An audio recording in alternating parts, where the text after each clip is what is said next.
Goedenavond en welkom bij deze publieke ontmoeting met de jury van het festival van dit jaar. Wij hebben hier bij ons mevrouw Alexandra Stewart, die we kennen van onder andere de films Soul Sable en Frantic. We hebben meneer Tom Novembre, die de genrefreaks wel zullen nog herinneren uit An American Werewolf in Paris. We hebben meneer Ronnie Yu, regisseur van onder andere Bride with White Hair, Freddy vs. Jason, Bride of Chucky. En meneer Frank van Passel, Belgisch regisseur, dat mag ook wel eens, van onder andere Mannekepis en Villa de Roos. Het thema van ons gesprek zal zijn: waarom zijn we aangetrokken tot horrorfilms? Waarom hebben we zo graag bang in een cinemazaal? Het gesprek zal plaatsvinden in het Engels, maar u mag uw vragen en toespelingen doen in om teven welke taal en we zullen ons best doen om het te beantwoorden. Good evening. What are you expecting from a good horror movie? Maybe Mr. Yu can start the conversation. Yeah, it looks like I'm the only one that makes a lot of horror movie. I guess what makes a good horror movie? I think entertainment. You gotta, first of all, you gotta entertain, and you gotta have a good story, and then I think you gotta make people jump, and just just now is so entertaining. Not up on the screen, but from the audience. It's just amazing. I mean, I remember when I first showed the Freddy vs. Jason with the test audience, because in America, you know, every movie has to go through that test audience procedure, and it's the same thing, you know, and it's like a big party, like everybody before the light goes out, you know, everybody chanting. All the Freddy fans were chanting, Freddy, Freddy, Freddy, right? And then the Jason fans go, fuck you, you know, and it was amazing, yeah. I remember something about Freddy vs. Jason. When I first saw the movie, I was in Thailand because my father's living there. And I remember all those Asian people, they were almost hiding under their seats. And I was like, wish I could feel the same, like in the 80s. But yeah, I think, did they feel the same about this movie in Europe, do you think? Well, probably not. It depends, because this is a question that concerns all our guests, and I would really like to get an answer from all of you. Is there are great cultural differences between an Asian horror movie or a French horror movie, or maybe even when we get to see one ever, a Belgian horror movie, if you would ever do one. So you did movies with François Ozon, Roman Polanski. So you did stuff like, how is it different, you think, movies like that compared to like slash and gore? Because horror can work on many levels. I shouldn't probably be here, except for the fact that I love Belgium and I love coming to, so any excuse even to come to a this is not called a horror movie show. No, I like Rocky Horror Show. I mean, I'm more on that kind of thing. And so I don't have much experience. I've never seen a Freddy movie. I don't go, also because I'm too afraid. I had to look at this movie, the Korean movie, we just see sort of like this, but at the same time I want to see it because I want to be afraid, but at the same time, like, you know, children, as you saw, the audience did react still like children, so there is all of that. The thing, if you know, under the bed, somebody's going to, you know, all this comes back. So that's, you know, interesting at the same time. But sometimes I think for the little experience I have as a viewer of films fantastiques ou horreur ou science-fiction, etc., en effet, le scénario doit être très bien et très serré. Souvent, je trouve que sont trop longs. C'est des redites, des gros plans, des machins qu'on a vus. On préfère beaucoup plus serré, mais bon, les metteurs en scène, je ne suis pas metteur en scène, sinon je ferais la même chose. C'est que je voudrais toujours garder un plan, je voudrais pas couper, c'est très difficile de couper. Il faudrait quelquefois avoir quelqu'un d'autre qui fait ça pour vous. Couper, c'est ça les films d'horreur. Maybe we can have your opinion. What scares you? Because I once read an article that even stated that Amadeus, in a certain kind of way, the Milos Forman movie, is in fact a horror movie, because what Salieri does to Mozart Those are things we see in a typical horror movie. So have you got any experiences with maybe movies that you say, like, they weren't really labeled horror movies, but you can really see them as horror movies? Je ne vais pas faire l'effort de parler anglais, j'ai pas envie de me rendre ridicule. Donc, excusez-moi. Mais je ne sais pas trop quoi répondre à votre question. J'aime pas les catégories, donc a priori pour moi un film est un film avec un style d'histoire plutôt qu'un autre. Alors ils se définissent par l'horreur, et l'horreur peut aller vers le sanglant, peut aller vers la torture. Il y a toute forme de torture possible, physique ou mentale, et on peut jouer sur tous ces registres-là pour déclencher des émotions, comment dire, frissonnantes, on va dire. Moi, j'ai pas de critère de jugement, si ce n'est le même pour tout ordre de film, que l'histoire tienne debout, qu'elle me soit racontée dans un tempo et un style qui me séduisent. Là, je rejoins Ronnie sur le côté entertainment de la chose. Et après, voilà, après, ça réveille chez moi ou pas telle ou telle sensation, ou tel souvenir, ou telle réflexion, je dirais. Mais voilà, je dirais, on peut effectivement mettre ce label sur des tas et des tas de films différents, des tas de sortes de films. Vous dites Amadeus, vous citez Amadeus comme un film d'horreur, ou enfin disons un film, fantastique. Et Mulholland Drive, je ne sais pas oui, comment ça s'appelle. Drive, ouais. Ça, par exemple, ça c'est vraiment un film fantastique, par exemple, mais qui est très réussi pour moi dans un genre fantastique, en tous les cas horreur, plus horrible que la vie de tous les jours, et allumer la télé pour les nouvelles, ça c'est vraiment horrible. 9,5 fois sur 10. Mais ça dépend de définition, comme dit Tom, du mot horreur, ou ça comment comme genre. Well, maybe I can. Pour moi, l'horreur, ça s'apparente plutôt au sanglant. Je dirais, plus c'est sanglant, plus on pourrait dire, pour moi, ça s'appelle film d'horreur. Oui, la tronçonneuse, là, le fameux. Dès qu'il y a beaucoup de sang, on est dans la catégorie film d'horreur. Well, I think it's absolutely right. You need a lot of blood to have a horror movie, especially. But I think maybe one could say that every good movie could or should be a horror movie, because horror movies go in the extremes of emotions, in the extremes of rhythm, in the extremes of pace. It's some kind of emotional and surprising roller coaster where you walk into, and the involvement of the public has to be there, and is very important. You can see the same horror movie alone and with 200 people in the theater, and I think it will be a totally different movie. And I'm sure it will be better with 200 people, everybody hiding under the seats. So I think the extremes of the emotions are very important, but basically that counts for every movie. Thin Red Line, where do you put war movies in a category of horror movies? Because there's always a lot of blood and... I think Apocalypse Now is definitely a horror movie. And Thin Red Line as well. Poetic horror. I think there's a big difference. I think that when I first was hired to do Chucky, that was my first sort of Hollywood horror movie, and then I learned from the producer. They say in Hollywood there's called a genre movie. It's very important. You got to distinguish the genre. So I said, so what is adult movies or entertainment? Yeah, no. If it's a horror movie, if there's a horror movie, Exorcist horror movie, okay? Rosemary's Baby is horror movie, but Chucky is a slasher movie. I said, oh, so there's another category called slasher movie.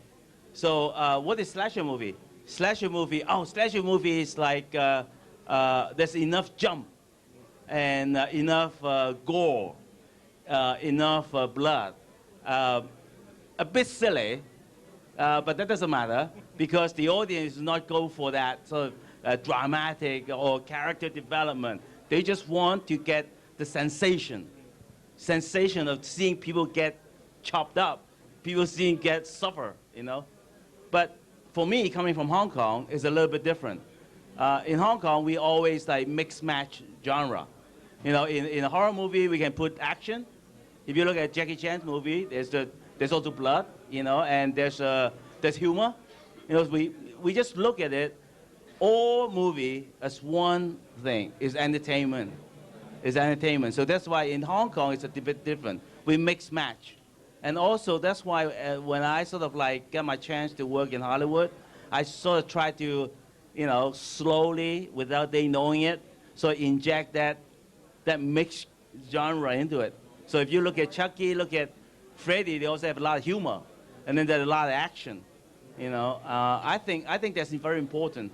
Doesn't matter what movie you're making. I mean, the most important criteria is, does the audience entertain? Does the audience feel like they emotionally, like you said, involved? You know, do they care? You know, do they feel afraid? You know, it's the fear. It's like the filmmaker is really like manipulating everybody's phobia. You know, I think that's probably what is horror is. Night of the Hunter. Yeah. Definitely horror. So, who's the best boogeyman ever? The best boogeyman ever.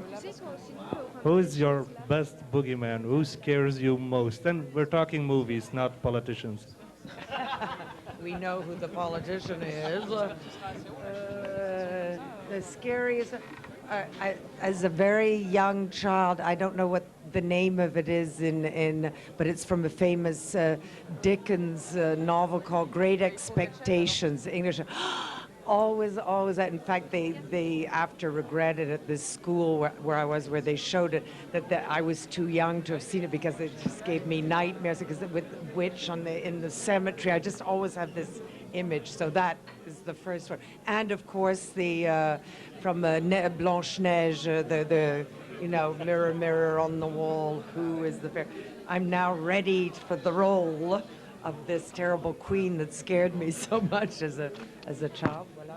Monsieur Novembre, qui vous fait peur? The first one who comes in my mind is Henry, in Henry, Portrait of a Serial Killer. That was, yes, I was very afraid.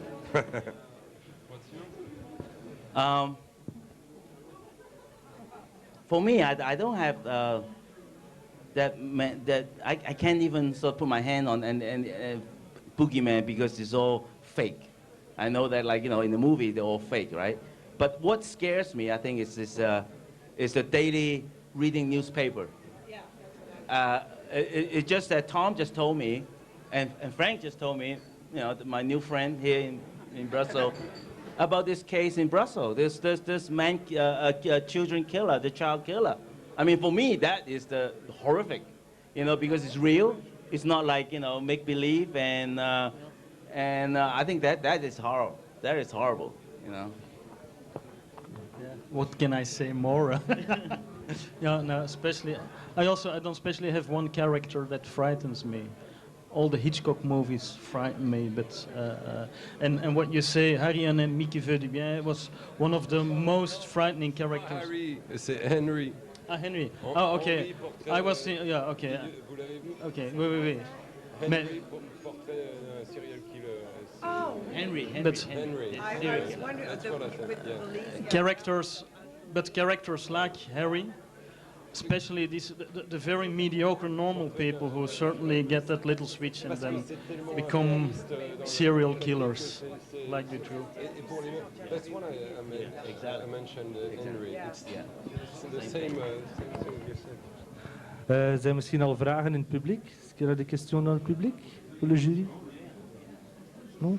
So that maybe brings us immediately to my next question, which was kind of already started in the one we just had. You have fictional horror, of course, which with Freddy, Jason. Then you have the real horror and Henry. And through history, we see that there are different kinds of horror movies. And especially at times of war or social distress, we see more real horror. Like in America after the Vietnam War, we saw Texas Chainsaw Massacre. Those were things that could really happen. During times of peace, we get stuff like Scream, where you can laugh at horror movies.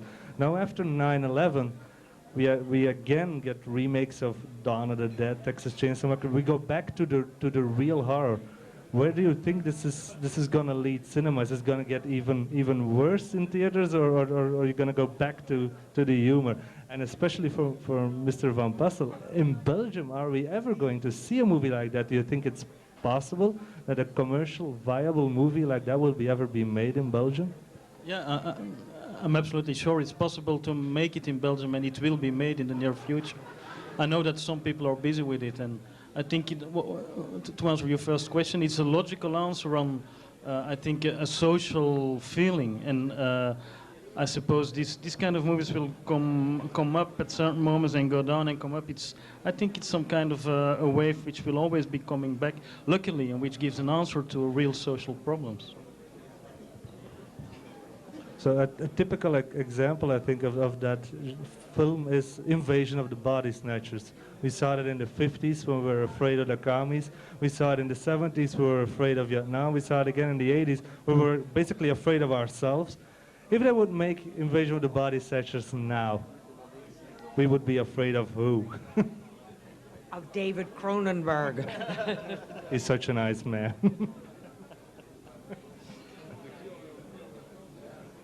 What is the biggest fear? Is it bacteriological? Is it nuclear? Is it Dr. Folamour, George Bush, that's the same. That's the same. And many other Henrys.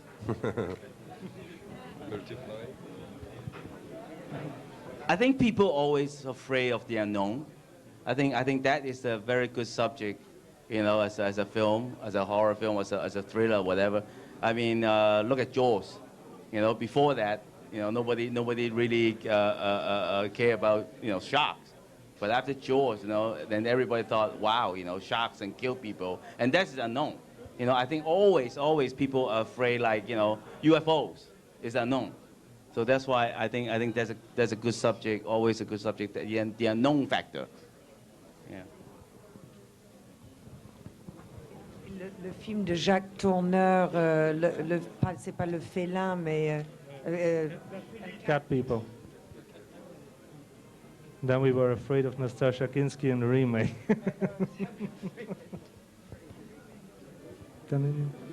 Les choses de vampires, moi, m'ont toujours fait peur. Les Dreyer ou l'ombre du vampire avec la femme dans le lit. Ça, je trouve que le vampire est mourir de plaisir et mourir de peur, des dents. J'avais oublié ces gens-là. And as a filmmaker or an actor, do you feel responsible to work in such a genre of movie? Do you think that your ideas can go beyond the fact that it's cinema and someone's going to pick it up and act it up in the reality? Do you feel responsible for that? I don't know that, I know that people are normal, but there can maybe crazy people out there who's going to pick up your ideas and apply it.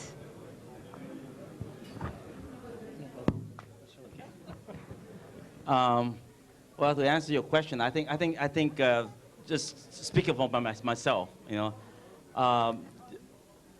you a filmmaker or a movie director. I always call myself a movie director rather than call myself a filmmaker. I think Fuji and Kodak are filmmakers. They make film. I make movies. I make movies to entertain people. I think that is, I look at myself as a storyteller. I'm telling a story, and I want to make sure that what I tell is the audience understand it's all pure entertainment. Nothing is real. All the people in the movie that die, or the blood and all that, is just entertainment. It's fake, especially for the younger generation of the audience when they have to get that message across. So like when I shot Freddy versus Jason, I want to make sure that the violence in it is so over the top, it's so unreal that immediately know this is not real. This is just too much. I mean, how can anybody have so much blood, coming out of their body? This is just two monsters killing each other. Now, I always use that comparison. I said, Freddy versus Jason is just like Godzilla versus King Kong. They are not real. They're just two monsters. I think as a movie director, you have to make that decision. You have to make that choice before you start making a decision to make a movie. What you have to know your responsibility. I mean, if you want to make a social statement, make a social statement, and then you have to be aware of the responsibility afterwards. But if you decided, like myself, I'm just be an entertainer. I'm just entertain people. So you make sure that you tell everybody that up front, this is not real. This is just pure fun, pure. In Hollywood they call popcorn movie. Where you go, you have 2 hours fun, you get out of the theater and you forget about it. And then you have to face, your hardship in life. I think already, every day is difficult. It's hard. So I think if we make movies, should be foremost entertaining. What about you, Frank? I just make love stories, so I don't know about my responsibility. Vragen in het publiek? Een question là-bas. I have a question for Mr. Yu. Is there any chance of making again a film in Hong Kong, or you will remain faithful in Hollywood? No, absolutely. Because Hong Kong is still home. At the moment, I'm working on 3 things. I'm doing an adaptation of a Japanese animation movie called The Blood, The Last Vampire Killer. You know that one? Yeah. Oh yeah, So I'm adapting it to be a full-length feature film, and then I'm working on another movie with New Line called Snake on the Plane, and that one is also scary and funny and all that. And then also working on a Chinese movie, working on a script on a Chinese movie. We don't have a title yet, but roughly the story is like Seven and Raise the Red Lantern. It's about a thriller that takes place, a serial killer that takes place in China in the 1930s. So definitely I'm gonna, if I find something good, I'll go back to Hong Kong and shoot a movie. Yeah. Thank you. Vragen? Nobody? Okay, then now we can do a little experiment, something I've been wanting to do for years with a jury. Is we're gonna make a little horror story right now, a little scary story or whatever. You can start by putting it, the setup is a house on the beach, it's night, and there's a little girl in bed. What happens next? You tell a few lines of the story, Monsieur Novembre does the next few lines, and it all ends with Mr. Van Passel, who does the big conclusion of the story. So, what happens to this little girl in bed, dark, a house on a beach? So many things. Depends what the difficult choice is. Is it a realistic choice of a kidnapper, a You can go killer, wherever you want.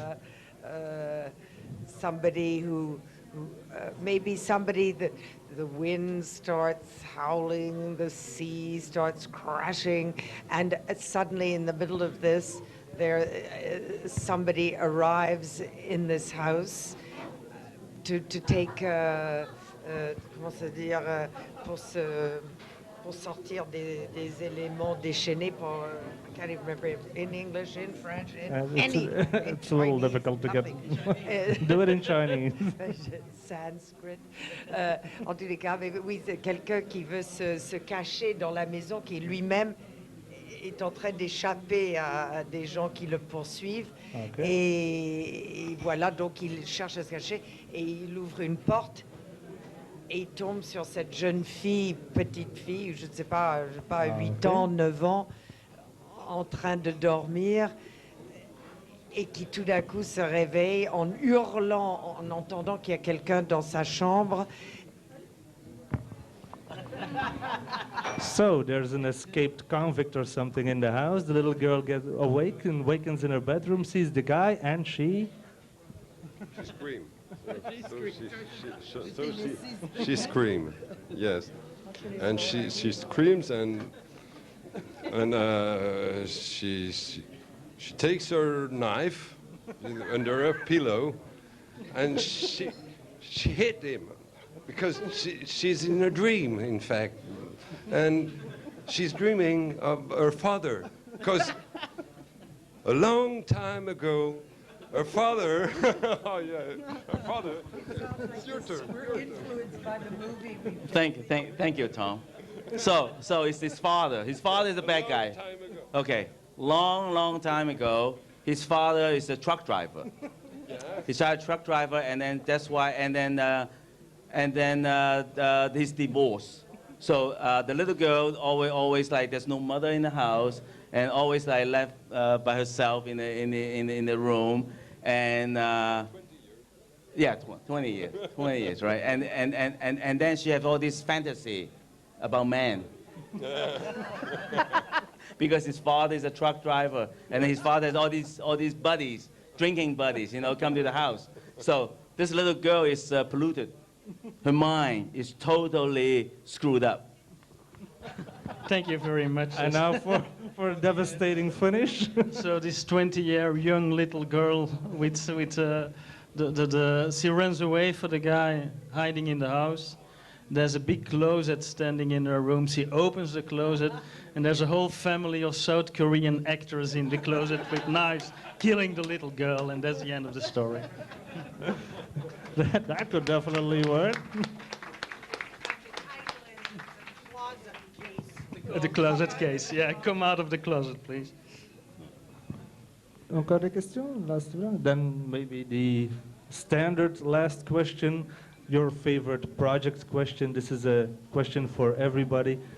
You could be as an actor in whatever movie you want. You could choose your project. Could be the adaptation of a book or the remake of an old movie or a play or whatever. What would be your favorite role for the directors? What would be your favorite movie? There is no budget restrictions. It's totally fantasy. You can do whatever you want. Dream project. Marnie. What's the real title? No thingamabob for Marnie Hitchcock. Marnie's Marnie. Not Joan of Arc.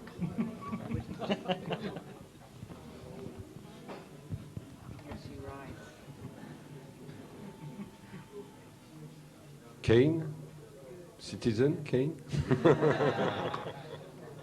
I'm very simple. All I want to do is do another James Bond movie. Because every time when I hear that, I go, oh man, it's exciting. I'd like to do a musical, in fact. I don't know which one, a musical. About the trenches in the First World War or something.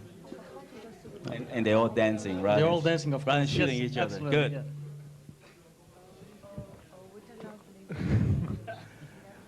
Okay, that brings us to the end. Thank you very much for being our jury for this festival. I hope you enjoy your time. I hope there are some good movies ahead of you, and I hope you will have a very difficult choice picking a winner. So, and in the meantime, enjoy your stay in Brussels and enjoy the festival. Thank you very much.